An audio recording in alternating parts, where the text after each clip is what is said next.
You know, I thought I had it all figured out. I was finally going to beat Doombots, and then this happened.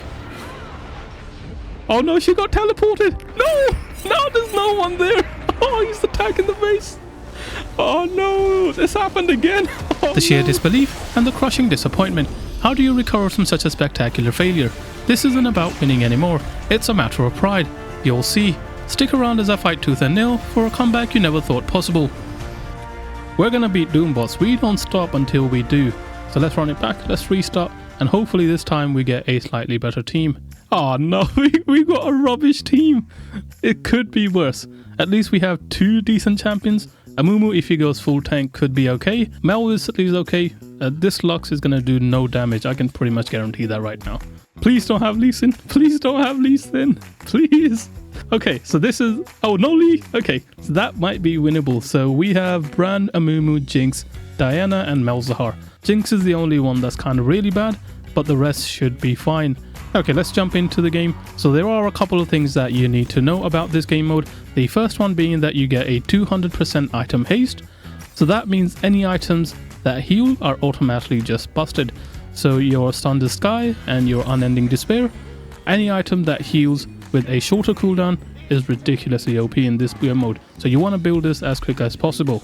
The second thing you need to know about this game mode is getting first blood is pretty much crucial. If you don't get first blood, you might as well FF. So a very common strategy in Doombots right now is everyone basically groups up, goes either top lane or bot lane and just tries to get that first blood.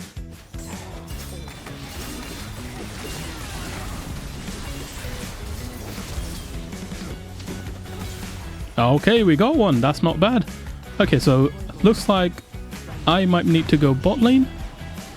I would go mid, but I think it's Jinx mid lane. I can't play against Jinx. We might be looking to do something here. Oh, he got him. Nice. Can we actually get this? I think we can.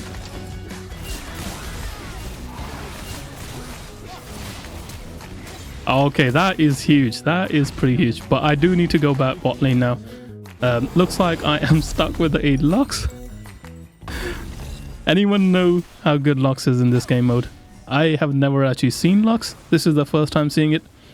I can guarantee one thing right now. She's gonna do no damage. And yeah, she's gonna hit 0 bindings as well. Okay, looks like I've made it just in time for the minions to crash. And then hopefully we can kind of soak all this XP. What's this Diana doing? I missed that. Oh, she hit a binding. That's pretty good. We might be able to get it. No, she kissed me. No, that was mine. That was mine. Okay, at least don't KS me on the second one, please. I missed that one. No one saw that one. Okay, that's not bad. Actually decent. Okay, let's go by, and then this is now where I can TP back. So obviously the first item you want to build is your Sundered Sky. This item is ridiculously OP in team fights. You basically hit everyone and you heal so much, it's kind of nuts. Oh, she hit another binding. We might be in time. This is looking good.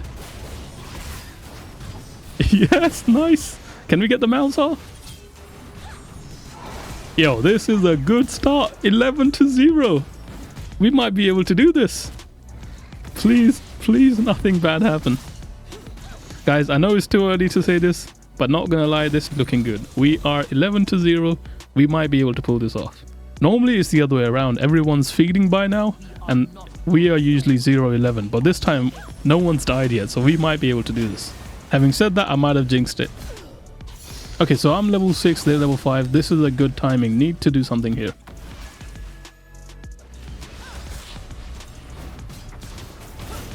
No, they... How did they get level 6? Oh, I guess they must have been really close as well. I thought I could get them before they got level 6, but it's fine. Okay, so this is the second thing you need to know about this game mode. At 11 minutes and 6 minutes, Veigar basically gives you a random challenge that you need to complete. In this one, the mid tower gets a shield and you basically have to defend it. If the shield falls off, you basically lose that challenge. And if you lose any of the challenges, it's basically game over.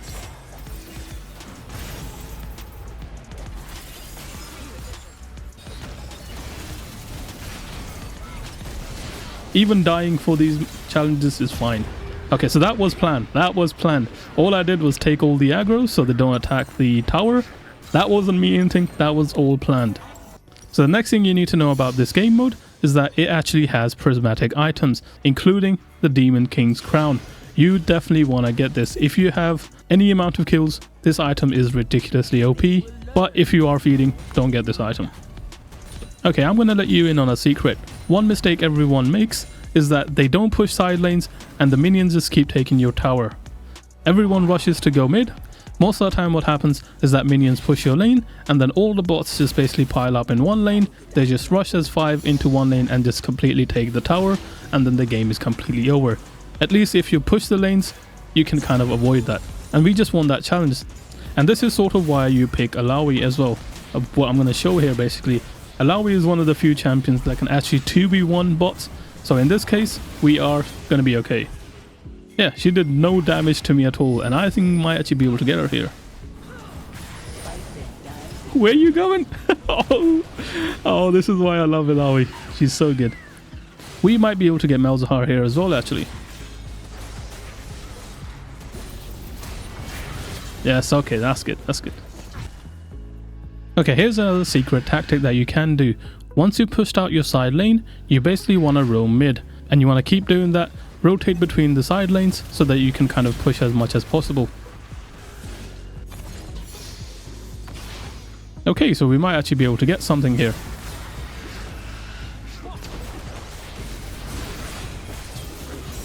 Oh, there's another one TPing.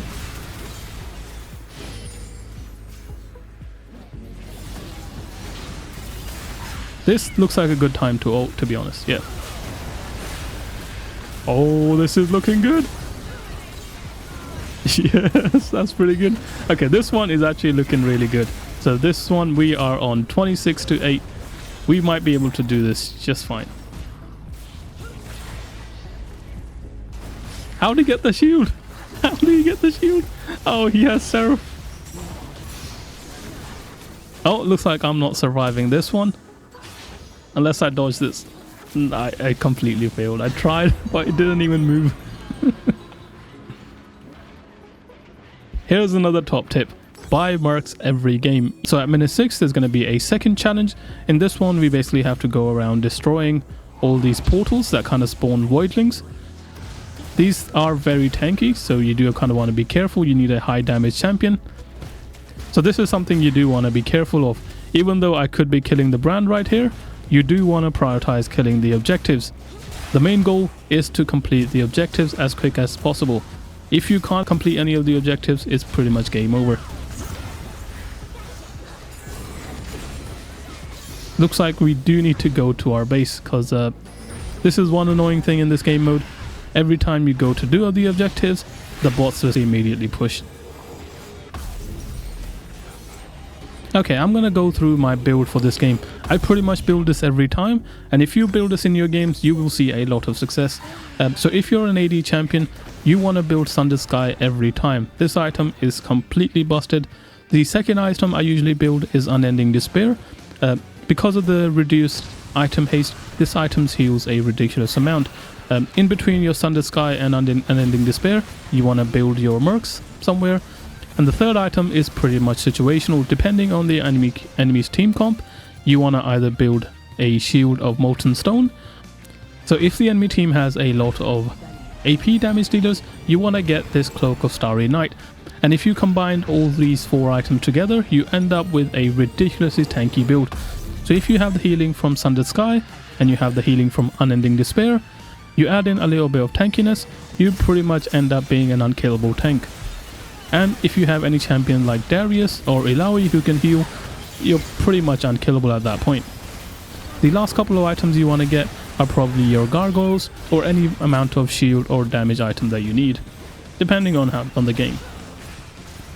So once you've completed both the objectives, the last 6 minutes are probably the hardest part of this game mode. All 5 bots are basically constantly attacking you. It's just a barrage of attacks, and you have to somehow fend them off.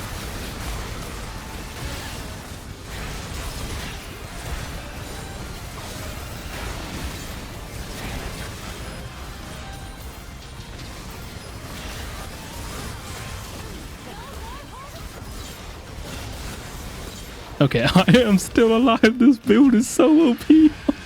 No clue how I'm still alive. This build is so ridiculously OP. Like, you see the tick on the unending despair? It's just constantly ticking down. So it goes 2-1 heal, 2-1 heal. And it's just constantly healing, and it's so OP. So at this point I can basically go in and tank pretty much all of them at once.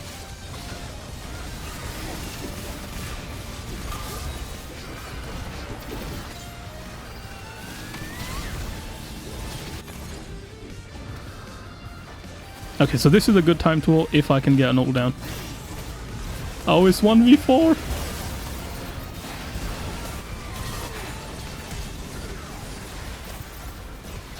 Still alive! I almost died! Oh, we did it! Oh, we did it! Okay. So this is the last phase of Doombots. Basically, you have to fight all the bots again. Wait, Wait, what happened? He just penta-killed them! He just killed all his bots. I mean, I guess that makes it easier for us. Is that a bug or is that intended? I have no idea how that happened. If anyone knows that, please let me know down in the comments, just because I have no idea what happened. Okay, so moving on. So there are a couple of things you need to know about Veigar. So there are 3 phases to Veigar, basically. And the first phase is pretty straightforward. It's just basically a DPS race. So during this fight is mostly just dodge stuff and just DPS as much as possible. If you have a healing champion, they are ridiculously good. So Illaoi is a great champion for this, because you can basically face tank Veigar the entire time, and you can pretty much heal off majority of his damage. Other champions that also work are champions like Volibear and Darius, because they also have great healing.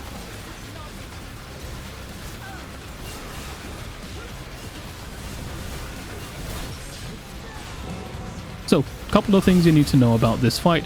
During the fight, Veigar will do a couple of mini challenges, I guess. So on this one, Veigar basically creates 5 runes. At the beginning of the challenge, Veigar will basically show you which rune you can and you cannot stand on. If the rune is red, you cannot stand on that.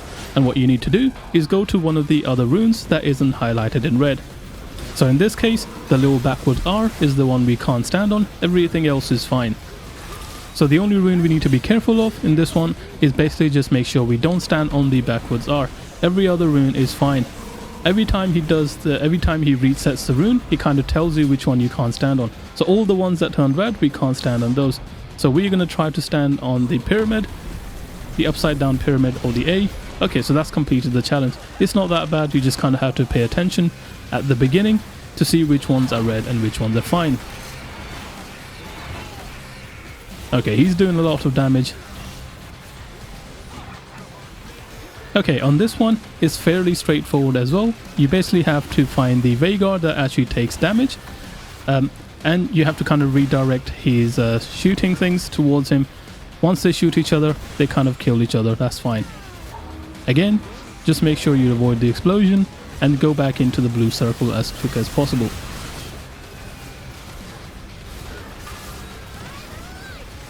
And just basically dodge all these attacks. They're not that bad, it's mostly avoidable. And every now and then, Veigar will basically pick a random champion and it will kind of pin them into the middle. The rest of their team have to kind of go through, find the Veigar that's the real Veigar, kill all the clones, and then you basically break free. You do need a champion that's kind of tanky, so you can survive that. Okay, you saw there, everyone basically flashing back in so they can get inside the circle. Okay, he's doing a lot of damage. Okay, so the last item we're going to buy is the Visage. I wanted to buy a Gargoyles, but unfortunately don't have enough gold for it, but that should be fine. We're just going to buy the Mercs back again. You want to get as much magic resist as possible, mostly because Veigar does pretty much magic damage. He doesn't do any physical damage.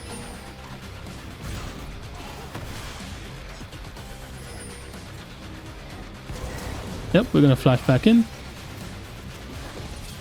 Okay, so that's the easy part done. Now the hardest part of the challenge. Phase 3 is where things get really, really tricky. So every now and then, Vhagar will do a huge explosion around you. You'll see this orange circle. If you have to, flash to get into that blue circle as soon as possible. So this is very important. If there's no champions within that blue circle, Vhagar will start attacking your Nexus, and he will keep attacking your Nexus until a champion enters that blue circle. You need to make sure that someone is standing near Vhagar at all time, so they can basically get into that blue circle after he does the explosion. If no one's within that blue circle, Vhagar will constantly attack your base until a champion is within that blue circle.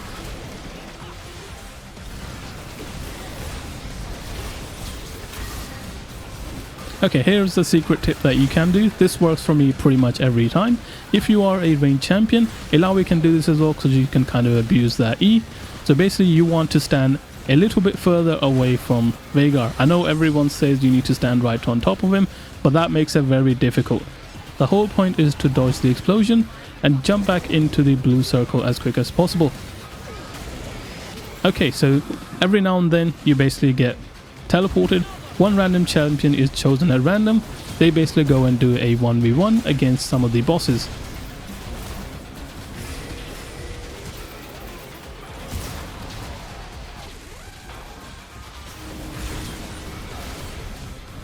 Okay, again, just gonna make sure I'm on the very outskirts of Vhagar so that I can avoid the explosion as soon as it happens, and then flash into the blue circle to make sure there's a champion there.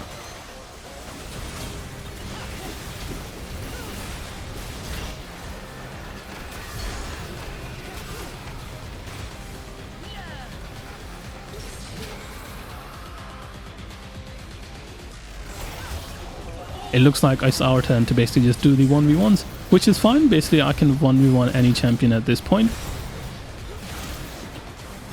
This Amumu wasn't even close.